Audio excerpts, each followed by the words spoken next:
Ali no livro de Apocalipse, no capítulo 7, a partir do verso 1, fala sobre os 144 mil, são aqueles que receberão o selo de Deus.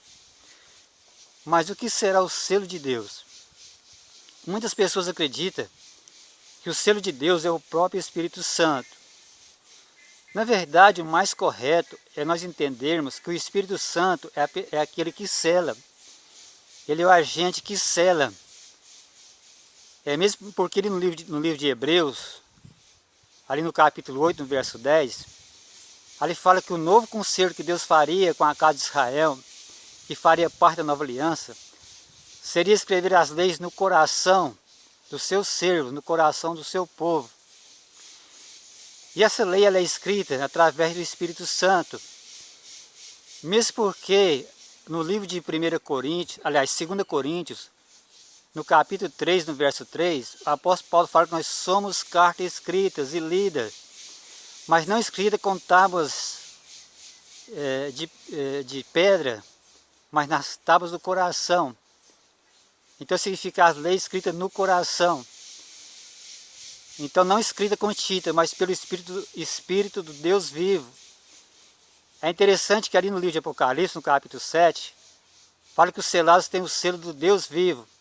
Na verdade, porque são selados com o Espírito Santo. É importante também nós entendermos que lá no Jardim do Éden, aquele casal que Deus criou, ele já tinha o selo de Deus. Ou seja, aquele casal, eles viviam em conformidade com Deus. Eles não precisavam de uma lei escrita, porque eles eram um casal santo, que estava em conformidade com Deus. Uma outra coisa importante também, que o apóstolo Paulo fala ali no livro de Romanos, ali no capítulo 8, no verso 4, ele fala que para que a justiça da lei se cumpra em nós, que não andamos segundo a carne, ou segundo o Espírito. Então a pessoa que anda segundo o Espírito, está de acordo com a lei de Deus. Por isso que a Bíblia fala no livro de Gálatas, no capítulo 5, ali no verso 22, ali fala que o fruto do Espírito é paz, longanimidade, mansidão, domínio próprio, amor. Então o apóstolo Paulo fala que contra essas coisas não existe lei. Ou seja, quem tem essas características, quem tem essas virtudes, obviamente, ela está de acordo com Deus. E sem dúvida de acordo com a lei de Deus.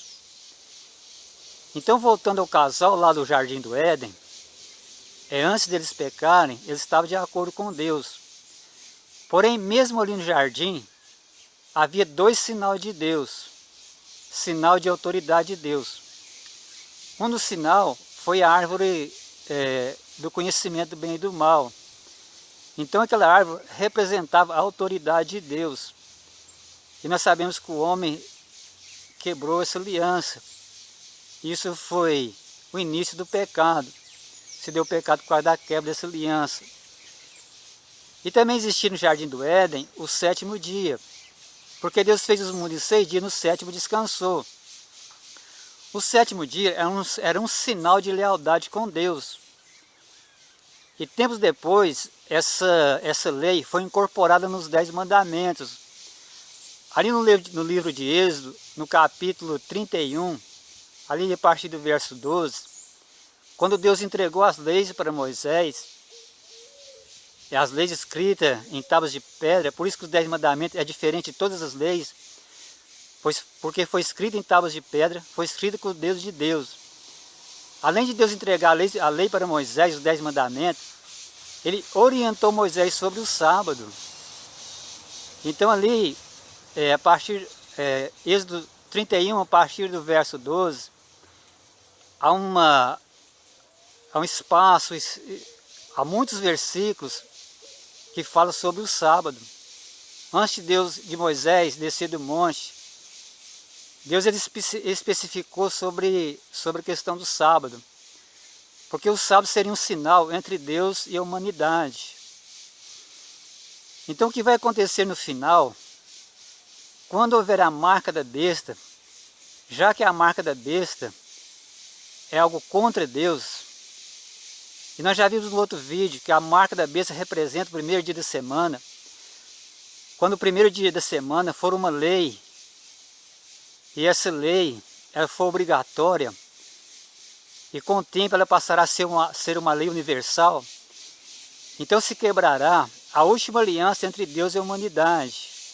Então o homem vai deixar de reconhecer definitivamente, vai deixar de reconhecer, no caso por lei, vai deixar de reconhecer oficialmente que Deus é o dono desse mundo. Então nesse tempo, o ser humano ele vai se afastar completamente de Deus. Porque essa aliança não é só para os religiosos. O sábado também é um sinal para toda a humanidade. Então nesse tempo, somente as pessoas que têm o Espírito Santo de Deus, as pessoas que são seladas pelo Espírito, as pessoas que têm as qualidades que diz o apóstolo Paulo no livro de Gálatas, no capítulo 5, a partir do verso 22, ele fala sobre a paz, longanimidade, mansidão, domínio próprio. Essas características, na verdade, são o verdadeiro caráter de Deus nas pessoas. Isso que significa o selo de Deus. Porém, as pessoas que têm esse selo de Deus, que são obedientes a Deus, guardarão todos os mandamentos, inclusive o sábado, o sétimo dia. Por isso que nesse tempo haverá um tempo de grande aperto para os fiéis povo de Deus, para aqueles que adoram a Deus em espírito e em verdade. Porém, a nossa esperança em todo o tempo da nossa vida é servir a Deus, como diz o apóstolo Pedro, mais importa servir a Deus do que os homens.